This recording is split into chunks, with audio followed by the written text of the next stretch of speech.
afternoon, all of you. I hope I am clearly visible and audible.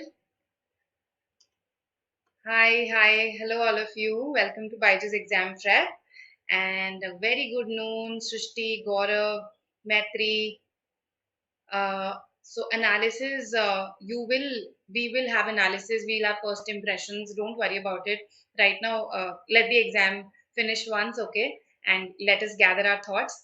So don't worry about it. Uh, Other than the course, Gaurav, okay? Please ask away. Okay, good noon, Sanil. Hi, Kinjal. How are you? No, the class was delayed by 5 minutes. My bad. Good afternoon, Shruti. Hi, Dharmi. Hello, Purva. Hi, Kinjal. Hello, Jeevan. Hi, Kajal. Right, so very good noon to all of you. So today we have come together to talk about what all things you need to remember to prepare for the VARC section. Right. So now CAT is approaching. The notifications for various other exams are also out. Right. That SNAP. So it's important that we begin our preparation in a systematic manner. So that is what we are going to talk about. That how you should prepare in a systematic manner from day one. Okay, and this preparation should involve taking tests also, practicing also. So how we should go about it, what all things we should take care of in the process, that is what we are going to talk about today. Okay, all right. So first things first, this is something that I tell you in every strategy session of mine. This is a common theme of every strategy session that I take, that first and foremost, you should be aware of what the pattern of the exam that you intend to take is. Okay, so for instance, if let's say you do not know that NMAT is an adaptive exam, then how will you prepare for it effectively?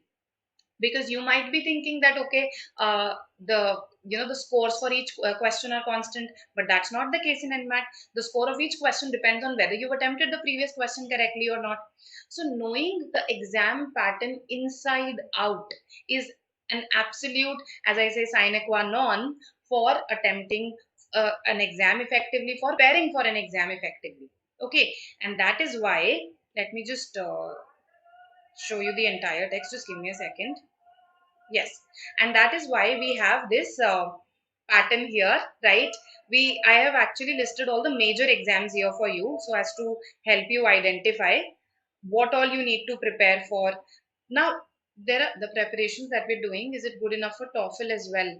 See, in TOEFL, in IELTS, there are different elements: reading, writing, listening, speaking. So it's not just about, let's say, reading. However, yes, the vocabulary that you prepare for, the passages that you read, they are going to help you in those exams as well, right? Okay. CET paper pattern, Rishabh, a bit too late to ask, don't you think? Right. So 200 questions for VARC. There are 50 questions. Last year there were no sections as such. The paper was jumbled. So in some slots we had 55 questions in VARC. In some we had 50. Right. So that's how it went for VARC. Right. Okay. So now if you look at it, uh, I have even listed MHCT for you here. The VARC pattern you can see here. So marking scheme, you should know whether there's negative marking or not. Question types. And see, even I have not listed everything here. For example, if I talk about a CAT, right, CAT 2021, then there RC passages were two-thirds of your paper. But that's not the case in ZAT. Even though it does have RC passages, they don't form two-thirds of your paper. So they're not as important as I would say that, let's say, your CAT RC passages are in proportionate terms. So that's why it's important that you know how many questions from various areas come, what type of questions, what is the difficulty level, what has been the trend in previous years, what kind of RCs have come in previous years, what have been the genres. So all of this needs to be very clear to you, knowing the exact paper pattern, right? So adaptive, Kajal, adaptive exam, when I say that the exam is adaptive, what that means is that uh, it's not that every question carries constant marks, right? So just change the color of my pen. Adaptive means that, okay, let's say there are going to be 3 questions in your exam or 4 questions in your exam. So what the question number 1 is usually of an easy to moderate difficulty level. So let's say you attempt it correctly. So let's say again, we are assuming everything, you get a +1 for this, a +1 for this. Then the next question that will come on your screen will be of a higher difficulty level because you attempted the previous one correctly. And you will probably get more marks here if you attempt it correctly, right? Then again, the next will be of an even higher difficulty level and proportionately it will give you more marks. But let's say you attempt it incorrectly, then the next question will be of a lower difficulty level and will carry fewer marks. That's how an adaptive paper works. And it's essential, it's important. You can't actually proceed in an adaptive paper without attempting the question. So it becomes mandatory to attempt all the questions, right? Okay, so this is just a glimpse of your paper patterns. You can click a screenshot, take a picture if you want, right? This should be with you in case you're preparing for these exams, right? Now, second, the second most important thing after understanding the paper pattern, I've written balance here. So, what kind of balance do I require from you? Yes, any guesses here? What sort of balance am I after? Tell me.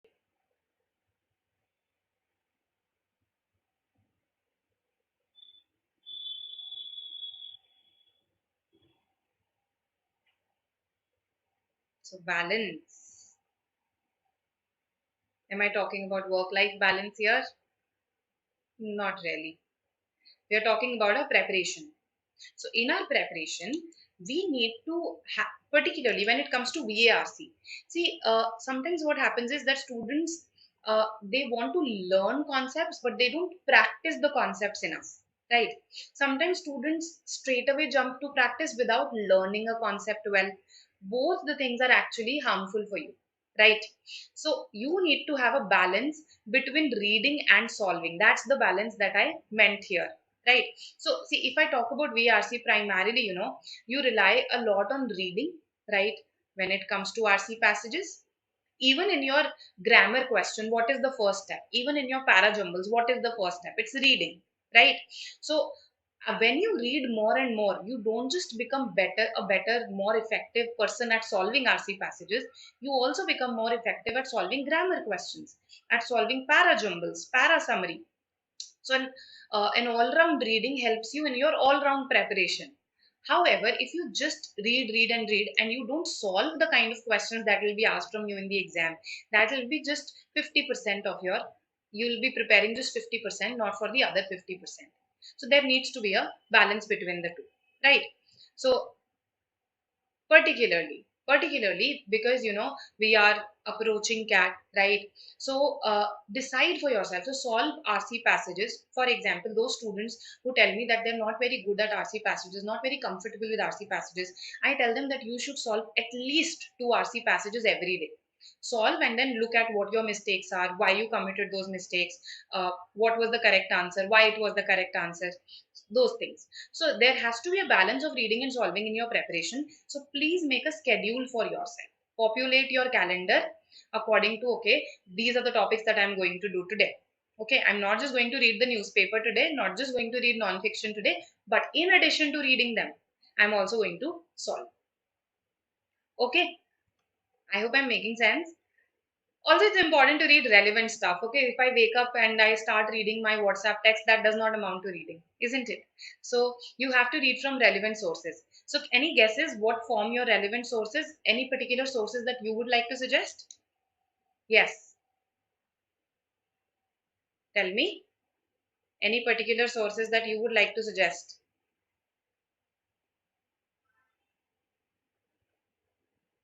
No such sources. Okay. So again, so what we have done is we have analyzed previous year papers for you. Okay. So on the analysis, we found out that some sources they have record, so to say, basically the examiner has framed RC passages from them multiple times. Okay.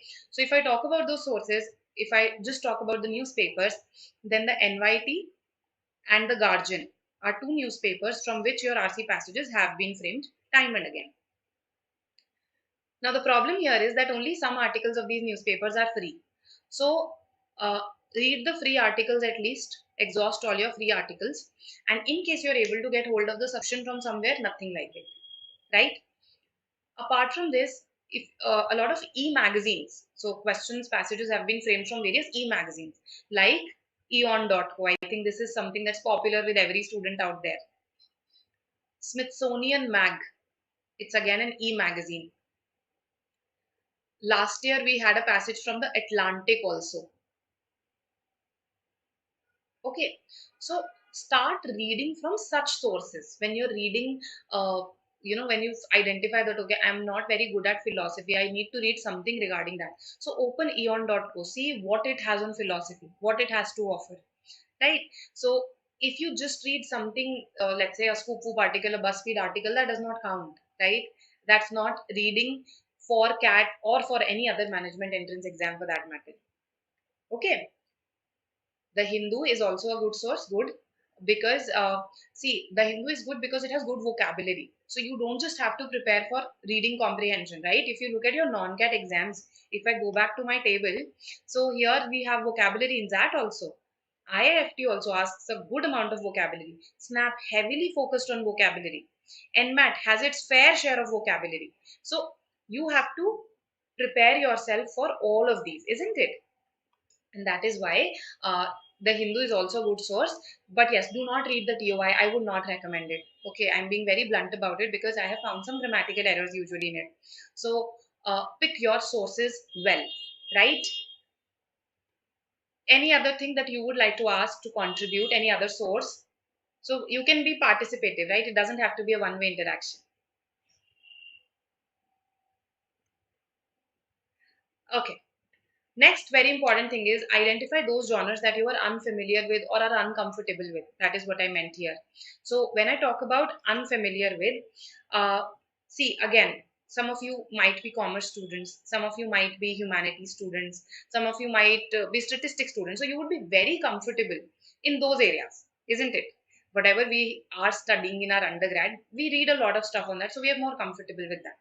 So let's say being a commerce student, you are not very comfortable with mm humanities or social science RC passages, right? So what is it that you have to do there?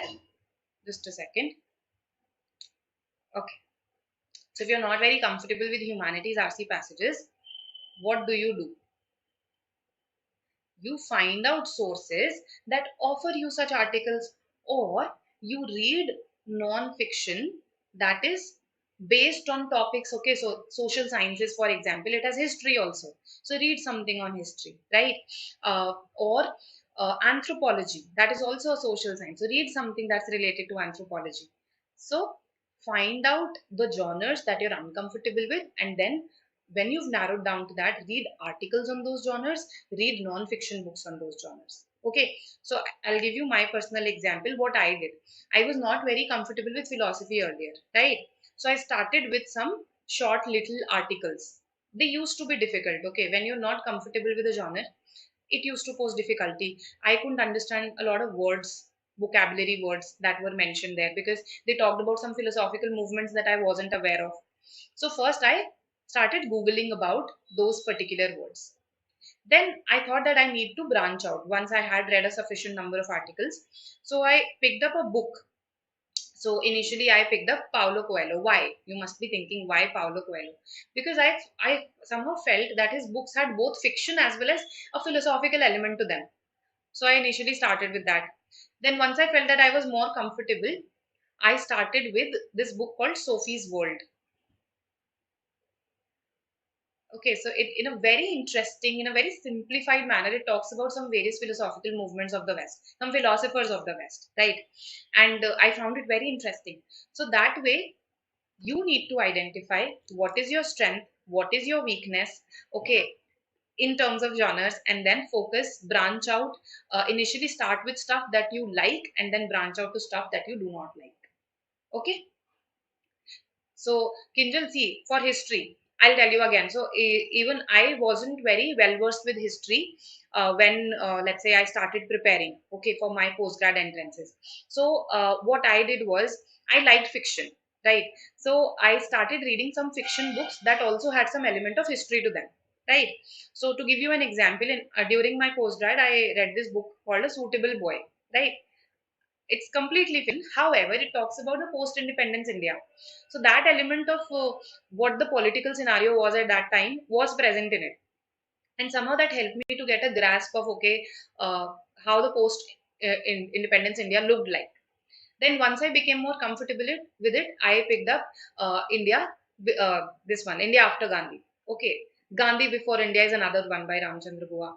So I picked up that. So gradually, as you become comfortable, you pick up more and more stuff related to the genre that you're uncomfortable in.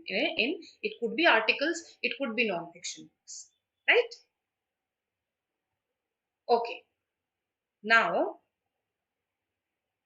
I hope this balance is now clear to you. What sort of balance do I expect from you between reading and solving, between reading stuff initially that you like and then branching out to areas that you're uncomfortable with it? Between, and yes, definitely, there is no between here, reading from relevant sources, right? Okay, now I have this very, this table in bold for you, right? So, what's the purpose of my showing you percentile versus scores? Yes, why am I showing you this table? Sometimes students get intimidated right in the beginning because they feel that they have to score 100% right in a particular area, even if let's say they are not very good in that area. So for example, if see normally we usually talk about 99 percentile. Yes, let's talk about a 95 percentile today. Let's say VARC is not your strength. So you would want to maximize your score in the other section, and here you would want that okay, I should be able to clear the cutoffs with, and of course I should get a decent score that's a little high above the cutoff so that I am safe. Right? That's your perspective. So last year you got a 95 percentile at a 3430. Right? That means that if you got 12 questions net correct, right? 12 net correct out of 24, that is 50% of the paper. If you got net correct, that then also you got a 95 percentile. Now when I put it in these terms, and when you think in these terms, it doesn't appear to be a difficult task, right? You can get 50% net correct at least, because it's not like you're going to attempt just 12 questions. You're going to attempt a higher number of questions, right, in the VRC section. So always have this percentile versus score table, these calculations. You should have these in your mind, because they, first of all, they make you more comfortable with your in your preparation. You become calmer. That's important. Secondly, you have a sight of what all you have to achieve. So let's say if I am a student who is comfortable with RC passages, okay, then nothing like it. There are 16 questions from RC passages. Even if you attempt, let's say, um, 4 out of 8 from the VA part, just a hypothetical example, then also you're going to end up attempting what, about at least 17, 18 questions. Even if you attempt everything here, you're going to attempt 17, 18 questions. So a 95% is still very achievable there. So always have this score versus percentile calculation in your mind. And when you take mock tests, this becomes clearer to you. Students who've never taken mock tests, no, they are always under this fear that they'll first complete the syllabus, then they'll get 100% score. However, students who take them, right, some of you must have taken mocks and you must have realized that even when you score in your 30s in VRC, you're getting a good percentile, right? So uh, have don't never lose sight of this, that you have to score a good percentile. Okay, your target at the most is 100 percentile, not 100% score, right? And take your mocks in the light of that. Okay, uh, be regular with your mocks, be consistent with your mocks. So right now we are in August. If I talk about the nearest exam, let's say, which is CAT, then one mock per week in August. Okay, even in September you can go with one mock per week. In October and November you can increase it to two mocks per week, but don't go ever beyond two mocks per week. That would be my suggestion to you. Because why am I saying this? Yes, yes, Bacha, this table is about VARC. VARC, yes. No, this is not about the entire, all the sections, RC score. Okay. And this is VARC percentile. Okay. All right. So why am I saying that you shouldn't really take more than two mocks per week? Why? Any idea? You need time for analysis also, isn't it? So let's say you took a mock. on a Monday, okay, then you analyzed it on Tuesday, right? So you, let's say, analyzed it on Tuesday, you noted down what your mistakes were, right? You reflected upon them. On Wednesday, you in fact worked on them. It's important that you work on your mistakes, right? Let's say you found out that my parajumbles seem to be my weak spot. So on Wednesday, you brushed up, in case you've already done the concepts in the class, you brushed up what all concepts I need to take care of and what was it that I was not able to implement in the exam. So on Wednesday, you work on it, then on Thursday, you take another mock.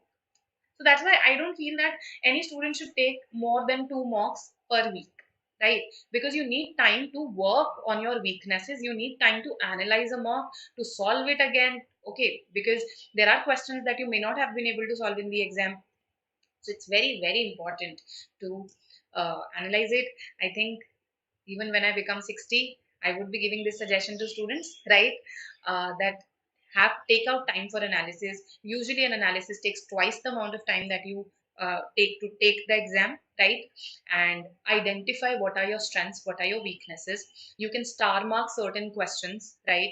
You can note them down. You can draw, you. So your analysis depends on you. So, for instance, for me, when I analyze my paper, it's very important for me to know what are the easy questions that I got wrong, because those are for me my cardinal sins that I don't want to repeat. Right? Easy questions that I got wrong. If it was a difficult question, did I waste time on it? This is a very important thing for me again. Did I spend too much time on it? Okay, fine, I got it right, but I spent too much time on it. So that's one thing that I see in my difficult questions. Another thing, did I finally, after spending too much time, did I still get it wrong? So again, I had to avoid this question, but I didn't avoid it. So have such criteria for yourself. Easy, correct, excellent. You made the correct choice. Easy, wrong, should not have happened. Okay. Then difficult, correct. You didn't even spend too much time on it. Pat on your back. Right. Uh, However, did you leave some easy questions because of attempting this difficult question correctly? If yes, then it was not a good decision, right? So that's why, my this is very important for me, that even if I got it correct, did I spend too much time on it? Because that means I have sacrificed this time, okay, against my easy questions, right? So have a systematic way of analyzing the mock, right? We ourselves, conduct mock analysis for you from time to time. For instance, this All India mock that happened, we will have a mock attempt of this by Srinivas sir. So you will get to know how you should have taken the paper, what your strategy should have been. So watch these analysis; they'll give you a sense of how you should analyze your paper, right? Any questions so far? I don't want it to become a one-sided affair. Come on. Any other question that you want to ask, even if it's not related to this particularly, you can ask. Kinjal, any questions? Kajal,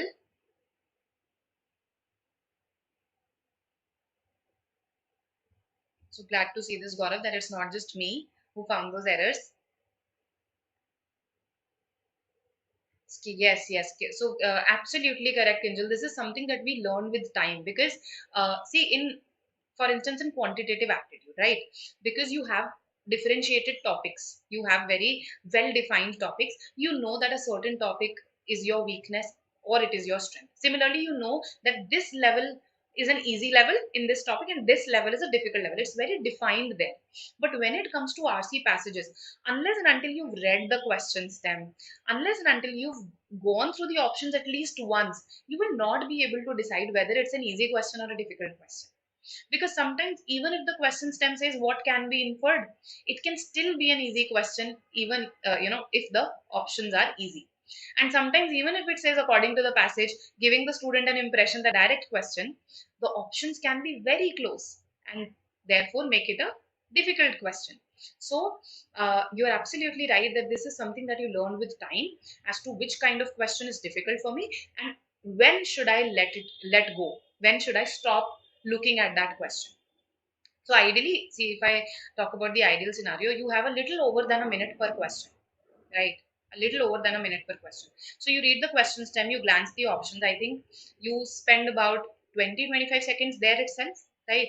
So if, let's say, after 40 seconds you realize that abhi tak bhi I have not been able to narrow down to even two options, that means this is a difficult question, right? So this is something that I also figured out for myself. You need to figure it out for yourself, right? A very personalized thing this is. No, Gaurav, it's not the same for all sections. This is for VARC. For LRDI, it will look very different. For QA, it will look very different. Okay, this is just VARC last year, CAT 2021. For CAT 2020, again, it was different. Okay, for instance, in CAT 2020, at a score of 42 itself, students managed to 99 percentile, right? So it's different from year to year, from section to section, right? Okay, so Sanil, you typed something, but then you retracted it. Uh, Coming to verbal ability, I feel that we discuss so much about RC passages that students forget that they have these 8 verbal ability questions also that they have to attempt. Parajumbles and parasummary. Parajumbles again being of two types, odd sentence out and type in the answer sequence parajumbles. So again, when you make a schedule for yourself, it's very important to have a calendar based schedule for yourself. So for instance, I told you about 2 RCs every day. Similarly, you can decide that, okay, I'm going to solve 10 questions, not 10, basically, twice a week I'm going to sit with my verbal ability questions. So let's say in one sitting, you do 10 questions. Because the 8 questions are going to come, no? So I'm trying that we solve at least double the number in a week, right? So you decide that, okay, twice a week, 10 questions in each sitting, I'm going to solve of parajumbles and parasummary. That way, when you're practicing consistently, you yourself will notice that when you start with type in the answer parajumbles, your accuracy is relatively low. This is a common occurrence with a lot of students, not just you. But as you read and solve more and more such questions, you get a sense of the fact that, okay, this looks like the opening sentence, these look like the mandatory pairs. So you develop that skill, that judgment with more solving. And that's why it's important to pay adequate attention to my verbal ability section. Also, when you read your articles, your non-fiction, it will help you for your parajumbles questions also, because your parajumbles questions also come from a particular genre only, no? So when you read diverse genres, you'll be more comfortable in reading parajumbles.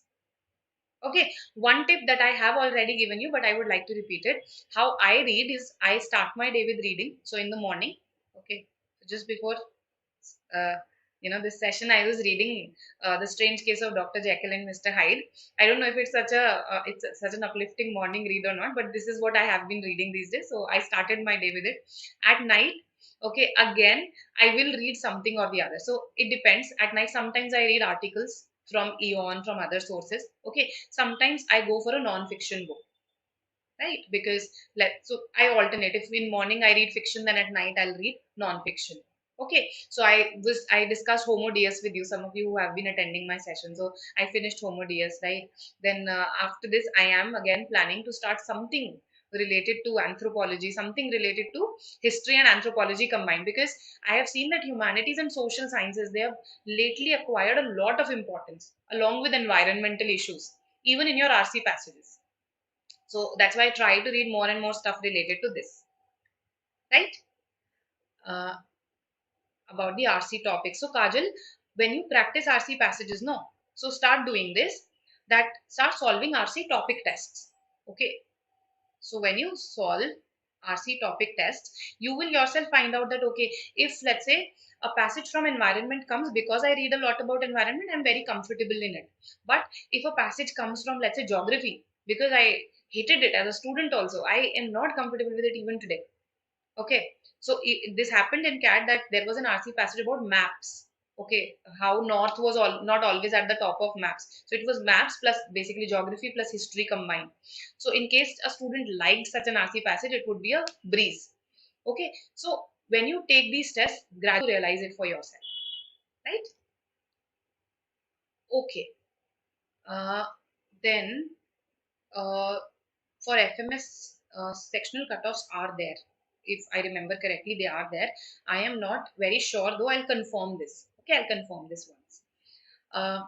CET exam, unfortunately, Sumanshu. So I live in Jammu and I registered myself for CET, but then I realized there was no exam center for CET in Jammu, so I'll not be taking it. Okay, however, other members from our team, they are taking it. Okay, so we'll have an analysis tomorrow evening. We'll have an analysis day after tomorrow morning as well. Okay, at least these two I'm aware of, right? We have to correct. Okay, how many questions do we have to get correct? So thought world, see, 24 questions divided into 16 RC and 8 VA. This was the pattern last year.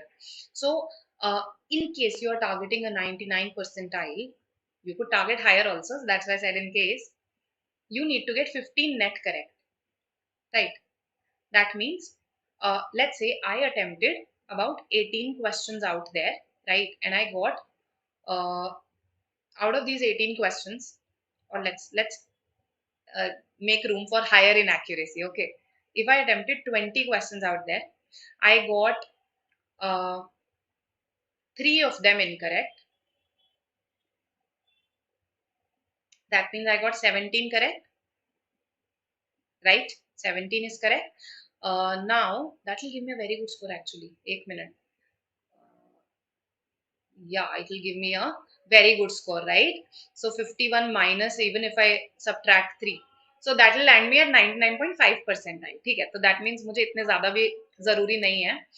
If my inaccuracy is let's say 15%, so I should go for 18-19 questions with a high degree of accuracy. In case 18-19 questions with a high degree of accuracy will actually land you at a 99 percentile for sure, right? So that means you have a luxury to leave about 5 questions out there, right? Now it's up to you.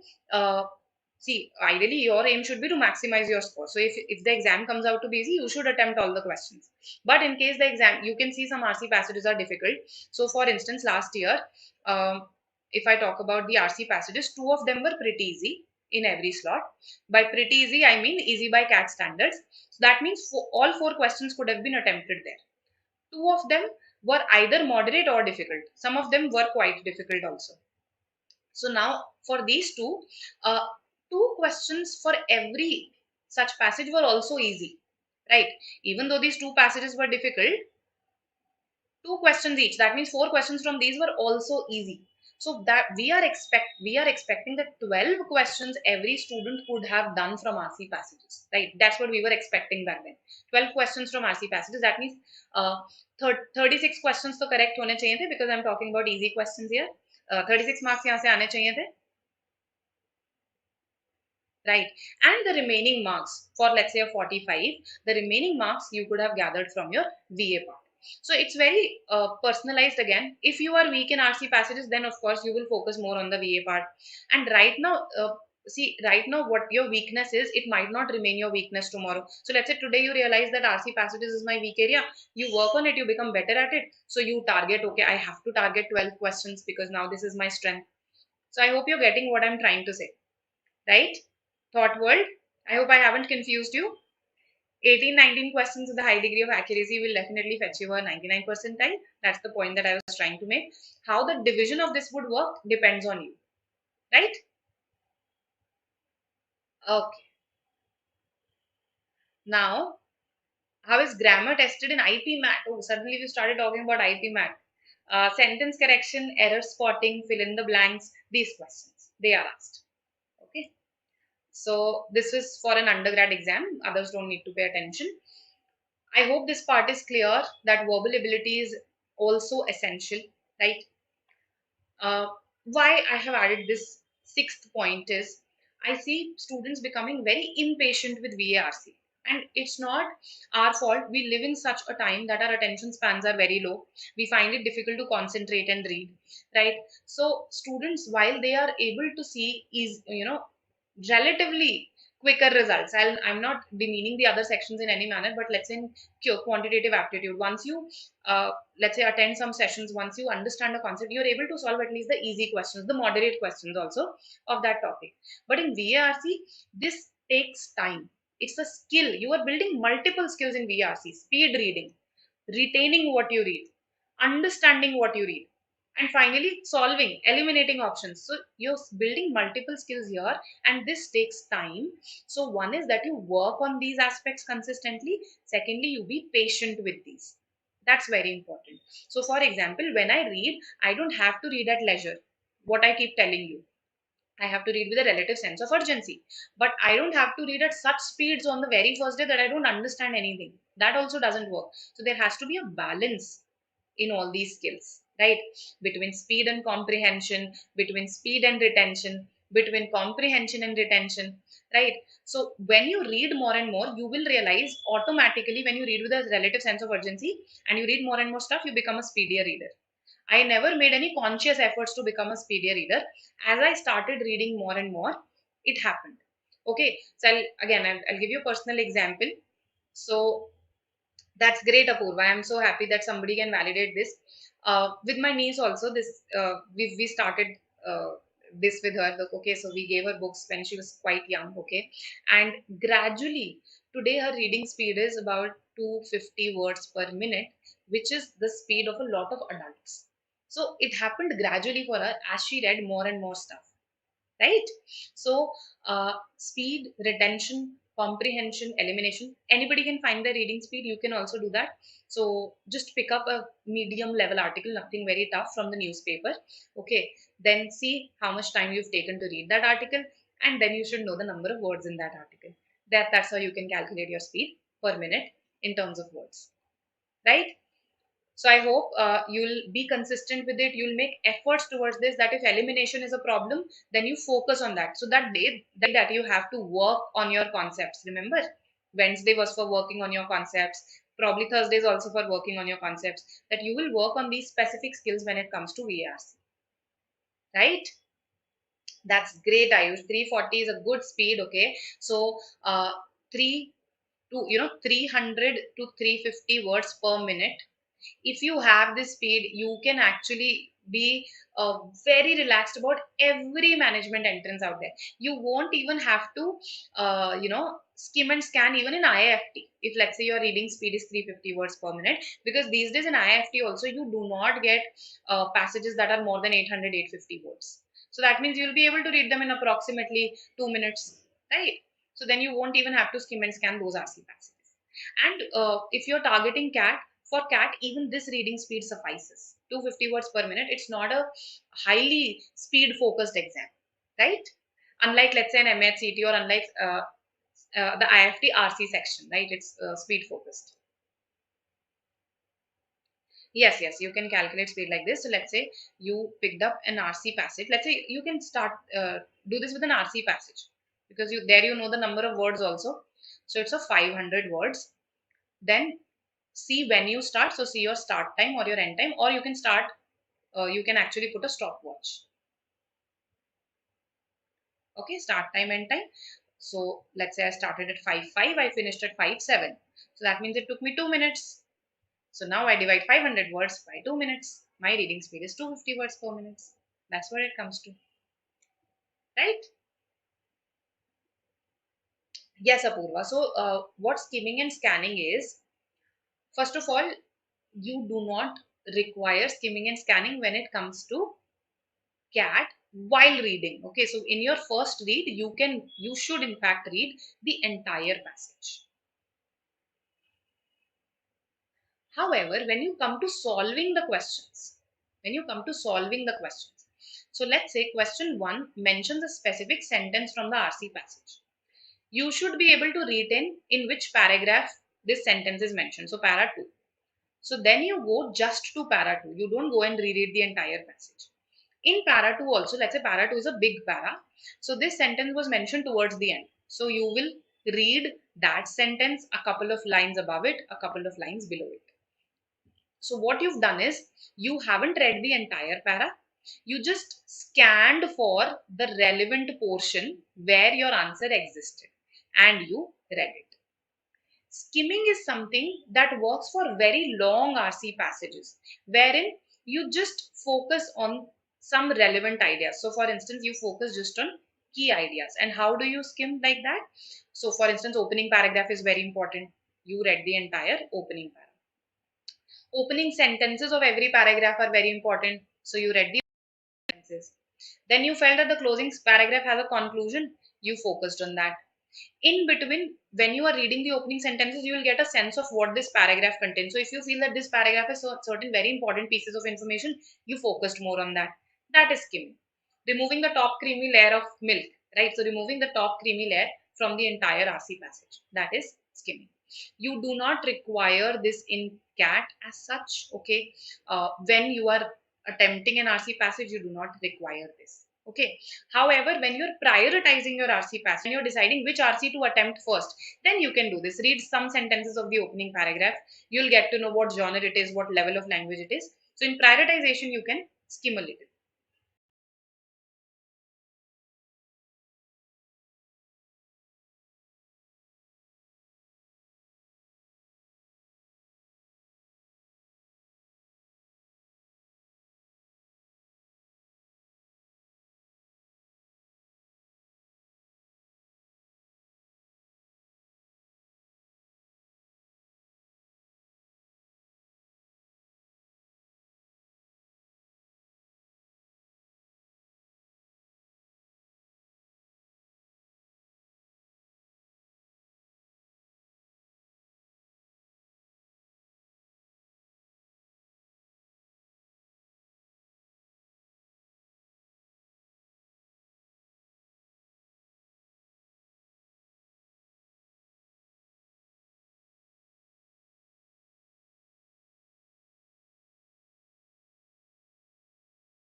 Okay, okay, okay. Hello, hello. I'm back. I'm back.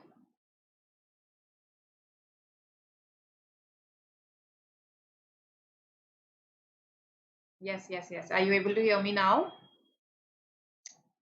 So there's this lag, no, that's there between your sending me messages and my receiving them. So I've received your messages. I've changed my audio mode. Okay. All right, all right. So yes, so which part did you not hear? Which part did you not hear? You can tell me that. No, no, but I didn't mute it. Probably my headphones battery finished. That is my guess. That is what my guess is. Okay. Uh, Now I am audible. So I was telling you that somebody asked about CET, right? What's the length of RC passages? I was telling that I haven't seen very lengthy RC passages in CET. Usually not more than 600 words. Okay. And if I talk about the previous years, very recent years, then 500, 550 words. That's what I've seen. Right. And Varun, I suggested to you that acha, prioritizing. Okay, okay. Okay. So that means I explained this to you when you require skimming and scanning. You do not require skimming and scanning at the first read stage in CAT passages or in any other entrance exam. Okay. Unless of course your IFT passages are very lengthy, there you might require skimming and scanning.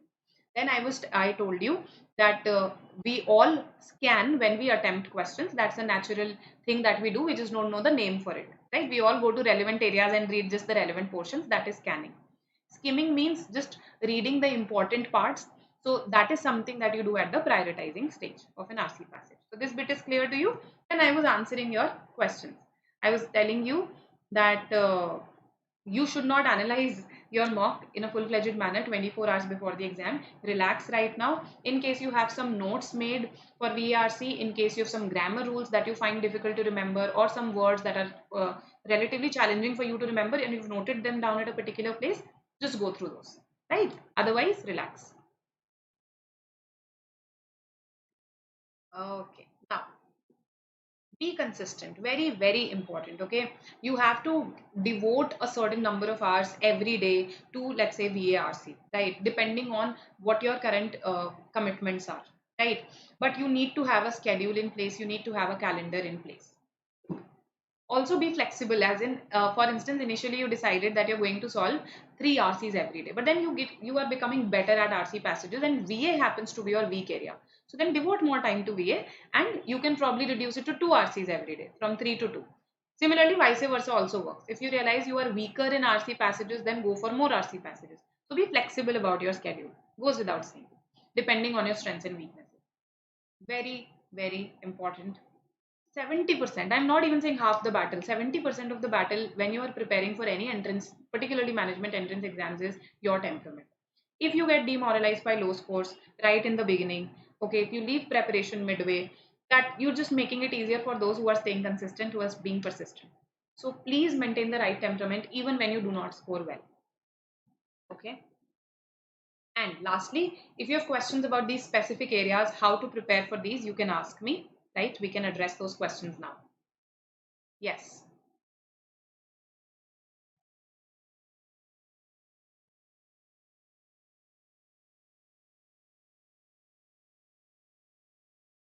Okay, so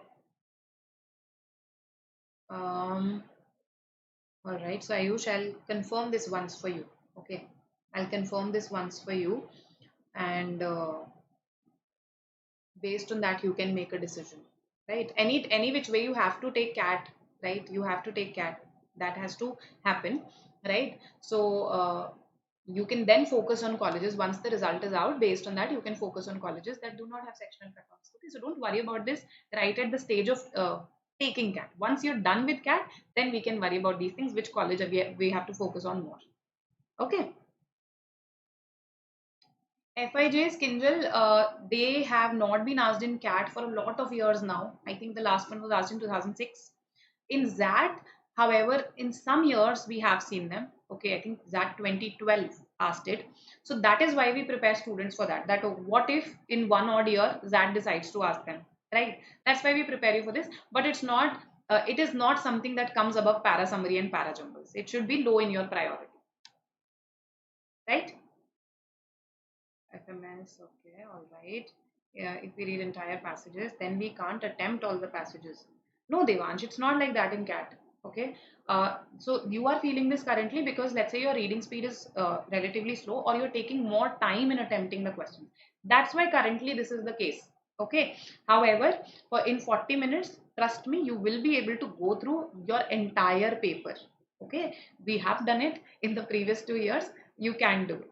And if let's say currently it's the case, when students start preparing, no, they tell me 3 passages we are able to do, 1 passage we are not able to complete.